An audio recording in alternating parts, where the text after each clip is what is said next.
ऋतु पद्मश्री मां शारदा सिन्हा जी का एक लाइन याद आ रहा है हमको।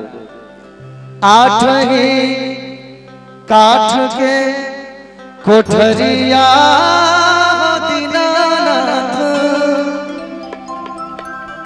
रूप छान लागल के बाद तागी ऊपर चढ़ी सुतले दीनानाथ बांझिन के बरबा भइले लेखा। तब गवाला तारा ऐसा लड़की गावेले का कि कहां पैबो अरे कहां पैबो अरे कहां पैबो सोने को तोरावा कहां रे पैबो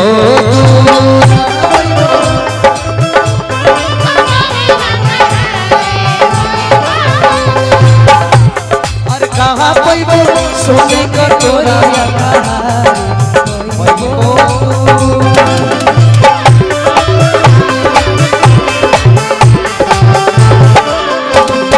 कहां पैबो अरे कहां पैबो आदित्य दुलरुआ रगिया के होबे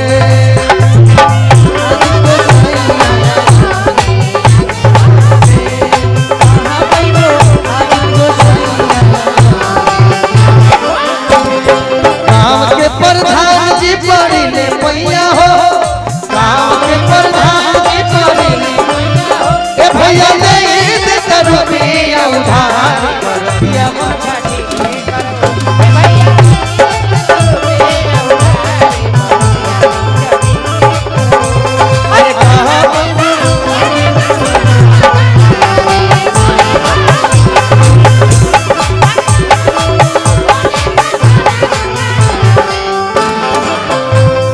आगे हर सुनरा घर से मैं आप विश्राम कीजिए, मैं छठ गा लेता हूँ उसके बाद आप अपने स्केल में गा लीजिए। हर सुनरा घर से हर सुनरा घर से सोने को तोरावा की अहीरा हरवा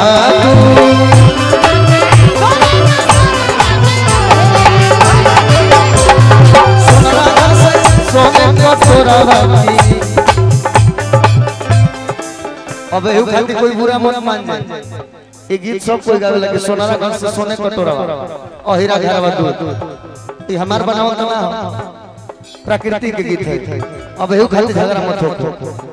सोनारा घर से हर सोनारा घर से सोने कटोरावा की अहीरा घरवा दूध।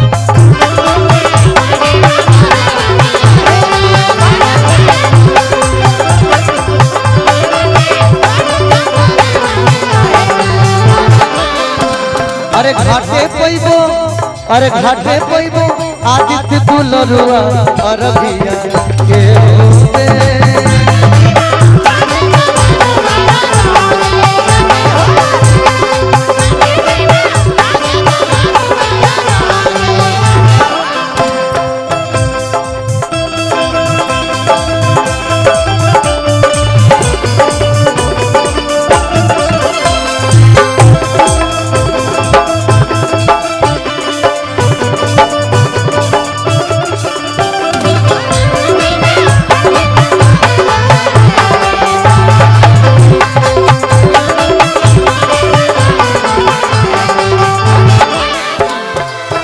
ओके आगे गवाला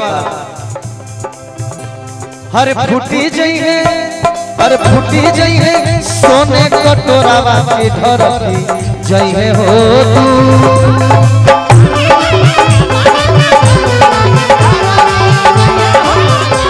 अरे रूसी जई है आदित्य दुलरुआ रवि